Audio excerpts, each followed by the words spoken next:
We're joined now by Oregon Governor Kate Brown. Governor, first, our condolences to you and everybody affected in Oregon by this terrible tragedy.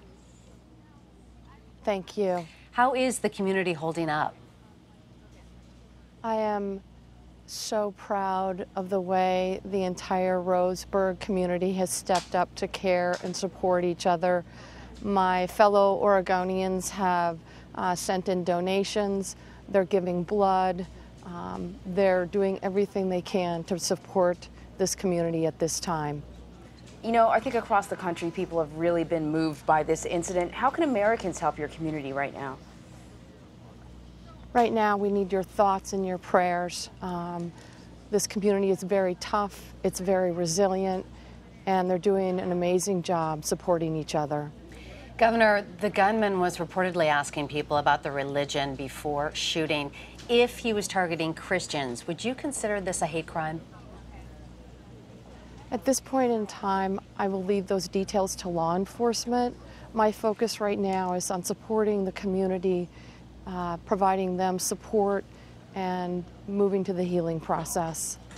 You know, I'm sure you heard the president yesterday. He expressed frustration, even anger about these continued mass shootings.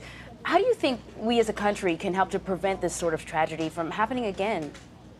It's very clear that we must do everything possible to end these horrific tragedies.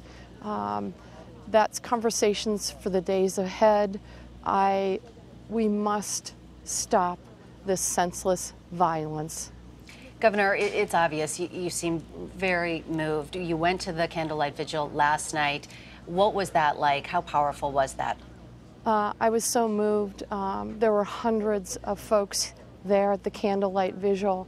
I think they wanted to support each other, they wanted to comfort each other, they wanted to express their sorrow and their sadness at this violent act that has occurred at Umpqua Community College. You know, Governor, you mentioned that something needs to be done. In May, you actually signed a bill that expanded background checks for gun sales. I'm wondering, how was that law received in Oregon, and has it been enforced? That bill expanded background checks. It was an extension of the work we're already doing in Oregon. Today, I'm focused on supporting the families of the Roseburg community. Governor, I know it's hard to talk about some of these other issues right now. I do want to ask you, though, Sheriff John Hanlon is a strong supporter of the Second Amendment, and after the Sandy Hook shooting, he sent a letter to the Vice President that basically said if the federal government passed gun control legislation, he wouldn't enforce it. What do you make of that? Right now, I am so proud of the way our law enforcement community stepped up. We had firefighters, we had police officers, we had first responders on the scene within a matter of minutes. They had a very difficult situation yesterday. They did an incredible job under the circumstances of dealing with that situation. All right, Governor Kate Brown, our condolences go out to you and your community. Thank you so much for talking to us. Thank you.